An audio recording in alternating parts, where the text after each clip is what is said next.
Sergeant William Jerome Rivers, 46 of Carrollton, Georgia. Specialist Kennedy Landon Sanders, 24 of Waycross, Georgia. Specialist Breonna Alexandria Moffett, 23 of Savannah, Georgia. They were reservists. They're dead. 34 Americans are wounded. What should Joe Biden do? He should significantly increase the level of strikes against Iranian assets, but I'm not quite there on strikes inside Iran. Let me explain. Outside of Iran are many Iranian Revolutionary Guards. They are training, organizing, and equipping the Houthis, Hezbollah, Hamas, these Shia radical group launched the strike that killed those three brave American servicemen and women. So I think the appropriate target at this point is a 1 to 2 week significant campaign that goes against Iranian Guard assets who are training, equipping, and organizing. Alongside that, we ought to be signaling Iran that this is the last exit before the tunnel.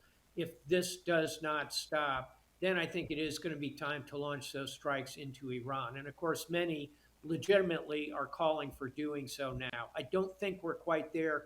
We're very close. I assume that you and Elliot Cohen are friends. Yes, I know him well. So, Professor Cohen wrote this morning a different Iran policy would begin by making it clear that the United States was breaking with the failed approach of the past, that understood Iran's implacable hostility, and would henceforth act on the premise that the Iranian regime can never be conciliated. It would be characterized by a vigorous covert as well as overt support for the strong currents in Iran that oppose the regime and periodically erupt in protest against it. It would respond by attacks by Iranian proxies on the United States and its allies with massive, disproportionate, and above all, lethal attacks. Above all, it would be and appear just as implacable towards Iran as its leaders are towards the United States. In the absence of such a policy, Iran will grow stronger and more malevolent, not less. Iran will expand and escalate war in the Middle East and beyond. Changing American policy is not a good choice, but it is the best choice before the administration. Do you agree, Admiral? I do not in complete agreement with my good friend Elliot, who's brilliant professor at Johns Hopkins and former counselor at the Department of State. So he knows diplomacy well and security extremely well globally. I have a lot of regard for Elliot.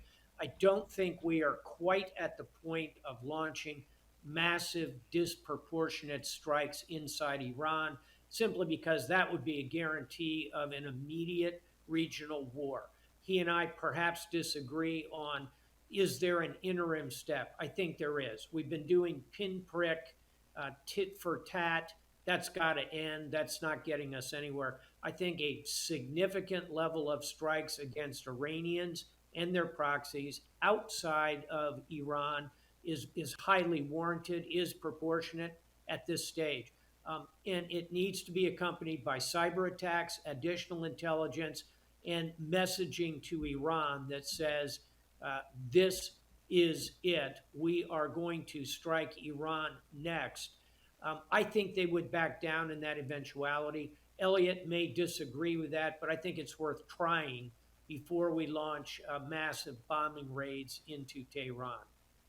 Now, Senator Cotton is at the other end of the spectrum. You're at one end, then Elliot's in the middle. Here's Senator Cotton. Quote, Biden left our troops as sitting ducks, and now 3 are dead and dozens are wounded, sadly, as I predicted would happen for months. The only answer to these attacks must be devastating military retaliation against Iran's terrorist forces, both in Iran and across the Middle East.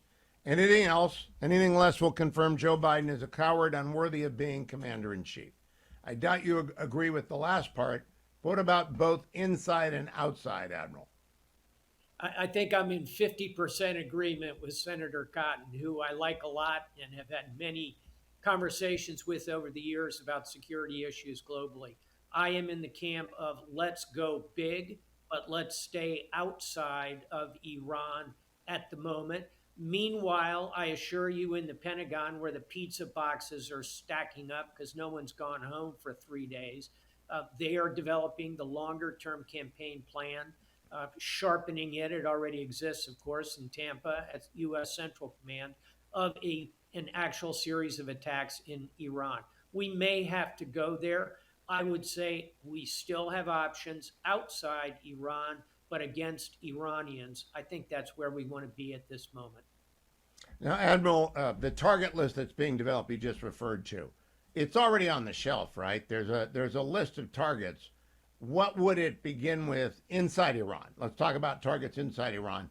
What would it begin with to be the lowest level of escalation, and what's the highest level? Yeah, lowest would be to go after Iranian sovereign assets that were at sea. That's the functional equivalent of attacking Iran itself. So I would say the Iranian Navy is a very juicy target. You and I are old enough to remember the late 1980s when the U.S. Navy, responding to Iranian aggression in the Arabian Gulf, sank about a fourth of the Iranian Navy. So ships, I'd say maritime platforms, oil and gas platforms, all these are intel collection, command and control nodes.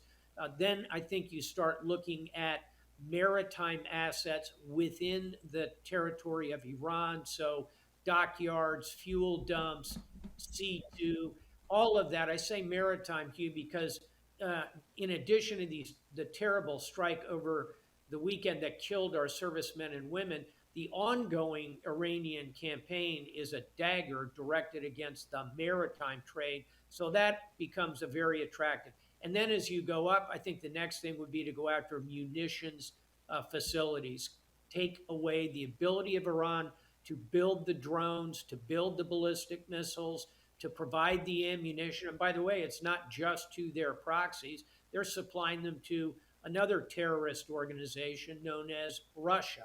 So go after their ability to do that. I think that's the next level. And then I think at the very highest end, you go after straight up Iranian military assets, their air force, their defensive air systems. And by the way, I think you begin this with cruise missiles to take out as much of their air defense as possible before you start putting pilots over Tehran.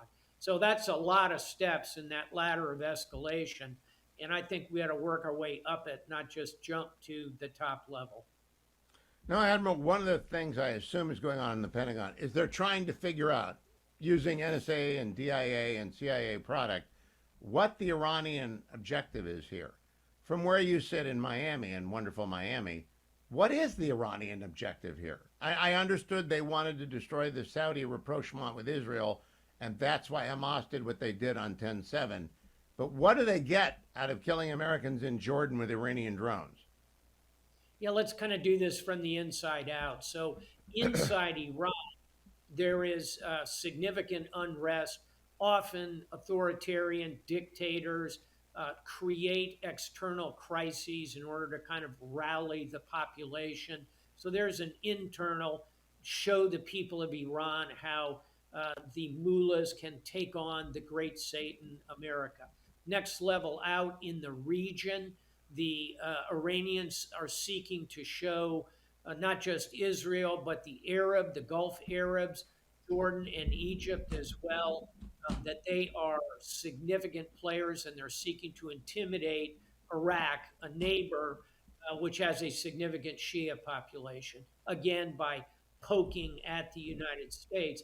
And then third and finally, in the larger global stage, they're seeking to, if you will, show off in front of Russia, in front of China, in front of Venezuela, Syria.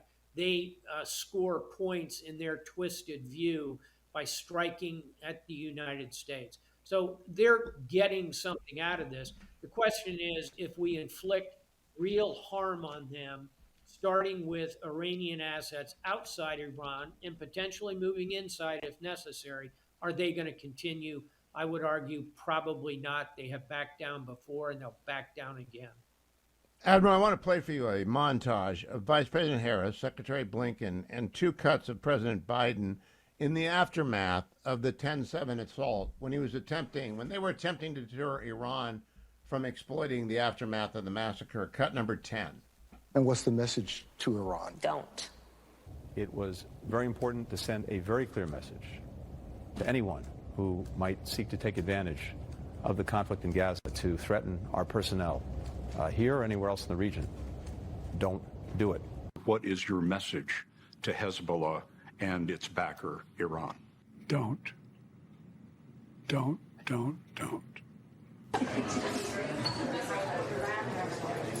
I've already delivered the message to Iran. They know not to do anything. So, Admiral, we have 4 different don'ts. The Iranians blew it off. How do you re-up that and make it real? After you strike or again with more words? I think step one would be to return another carrier to the region.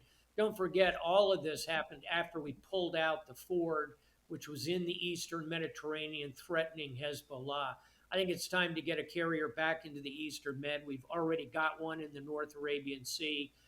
That can have a clarifying effect on the minds of the mullahs. Apparently, it did for a time. We pulled the carrier out. The attacks have ramped up. I think that it's going to require not just 1 or 2 strikes at this point. I think it's going to require a significant 4-pronged attack that goes against Hamas, Hezbollah, the Houthi rebels, the 3 H's, if you will, but also against the Iranian training facilities in Iraq and Syria. And